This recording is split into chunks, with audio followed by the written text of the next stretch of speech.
మీరు నక్సలైట్ సునీత గురించి విన్నారా? తను ఛత్తీస్గఢ్కి చెందిన ఒక చిన్న గ్రామంలో పుట్టింది. కానీ చాలా చిన్న వయసులో ఉన్న తన పేరెంట్స్కి దూరమై నక్సలైట్ మూమెంట్లో చేరి ఒక నక్సలైట్గా మారింది. అక్కడ 6 నెలల ట్రైనింగ్ తర్వాత తనను మధ్యప్రదేశ్కి చెందిన ఒక ఇన్సర్జెంట్ క్యాంప్లో డిప్లాయ్ చేయడం జరిగింది. అక్కడ ఉన్న ఒక కీలక దళ సభ్యుడికి తన సహాయకురాలుగా ఉండేది. అంతేకాకుండా అక్కడున్న దళానికి కావలసిన నిత్యావసర సరుకులు సరఫరా చేయడానికి, కొత్త నక్సలైట్లను రిక్రూట్ చేసుకోవడానికి తను పనిచేసింది. అలా క్రమేపీ ఒక మోస్ట్ వాంటెడ్ క్రిమినల్గా తను మారింది.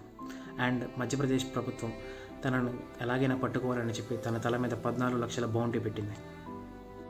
కానీ కాలాలు గడవగా తనని ఏ కారణం చెప్పి బ్రెయిన్ వాష్ చేసి నక్సలైట్గా మార్చారో ఆ కారణం కోసం తను పోరాడట్లేదని తెలుసుకుంది. మధ్యప్రదేశ్ ప్రభుత్వం 2023లో తెచ్చిన naxalite surrender and rehabilitation policy కింద సునీత తన ఇన్సాస్ రైఫిల్తో బాలాఘాట్ పిఎస్లో లొంగిపోవడం జరిగింది. మధ్యప్రదేశ్ ప్రభుత్వం తన లొంగిపోయినందుకు తన పేరు మీద ఉన్న 14 లక్షల రివార్డ్ మరియు పాలసీ కింద మరో 5 లక్షల వరకు ఆర్థిక సహాయం చేస్తుందని చెప్పింది. అండ్ ఈ పాలసీ గురించి మీరేమనుకుంటున్నారు, ఈ ఇన్సిడెంట్ గురించి మీరేమనుకున్నారు, కమెంట్స్లో తెలపండి. Thank you. జై హింద్.